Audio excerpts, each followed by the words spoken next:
Zee 24 तास एक पाऊल पुढे। सध्या भाजपची एक महत्त्वाची पत्रकार परिषद मुंबईमध्ये सुरू आहे। थेट जाऊया या पत्रकार परिषदेत।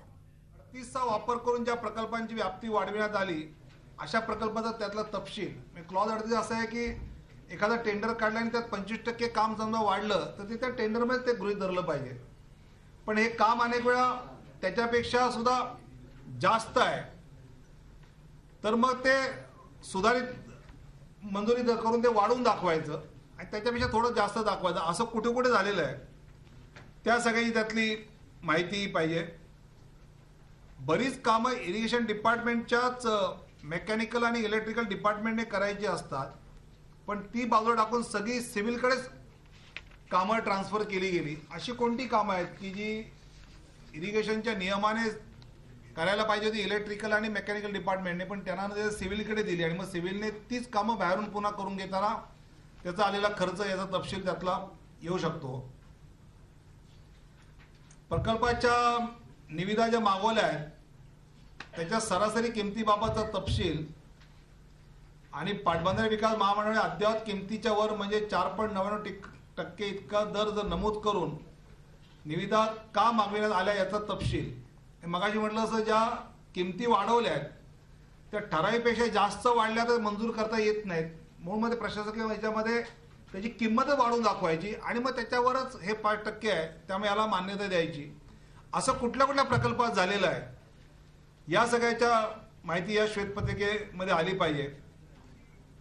मला वाटतं की या सगळ्या गोष्टी ज्या त्यातल्या आहेत त्याच्यामध्ये 50 करोडपेक्षा जास्त ज्या निविदा देण्यात आल्या आहेत अशा कंत्राटदारांची जरा नावं त्यातली या सगळ्या याच्यामध्ये येणं आणि तसंच राज्यपालांच्या निर्देशांचं उल्लंघन जे केलेलं आहे त्याचाही उल्लेख या सगळ्या याच्यामध्ये होणं महत्वाचं आहे।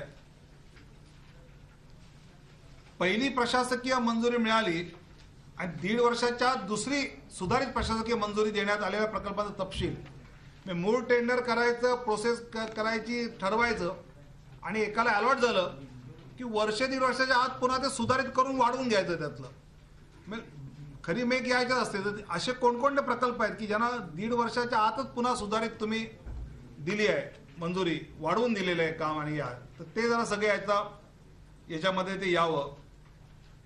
प्रकल्पात ज्या बजेटमध्ये तरतुदी केल्या प्रकल्पासाठी त्याच्या बाहेर जाऊन ज्या निविदा दिल्या आहेत त्याबाबतचा तपशील त्यातला यावा।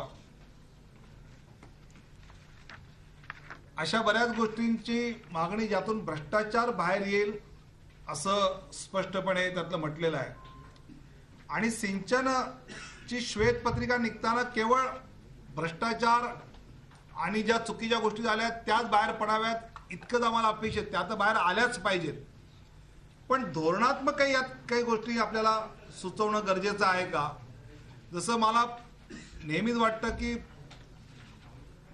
गावातले रस्ते याला काही राज्याकडे बजेट नव्हतं मग अटलजी सरकार असताना प्रधानमंत्री ग्राम सडक योजनाच्या अंतर्गत ते घेऊन ते पूर्ण केलं। असं पाटबंधारे हा विषय जो स्टेट लिस्टमध्ये आहे हा कन्करंट लिस्टमध्ये दिला तर मग ज्या इरिगेशनचं प्रमाण वाढलं पाहिजे असं आपल्याला वाटतं त्याला जो आवश्यक फंड आला पाहिजे असं तो वाटतं तो येऊन यातून काही प्रकल्प कृषीप्रधान देशामध्ये आपण जमीन सिंचनाखाली आणू शकतो का ते आणत असताना त्याचा काय अर्थाने उपयोग करता येईल कसा या विषयातलं मला वाटतं की कन्करंट लिस्टमध्ये इरिगेशन येणं हे महत्वाचं आहे।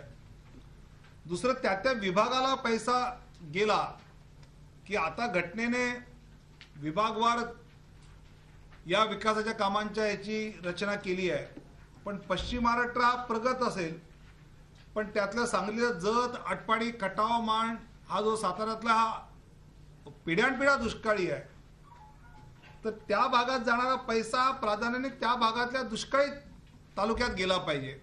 त्यामुळे विभागाला पैसा गेल्यानंतर त्या तालुक्यातले जे दुष्काळी तालुके आहेत तिथे या प्रकल्पामध्ये अधिक त्यातले खर्च होणं मला वाटतं की हे त्यातलं महत्वाचं असे काही धोरणात्मक त्यातले मुद्दे त्याचा सुद्धा एक 7-8 मुद्द्यांचा मी उल्लेख यातला जे माननीय मुख्यमंत्र्यांना पत्र पाठवलंय। झी 24 तास एक पाऊल पुढे.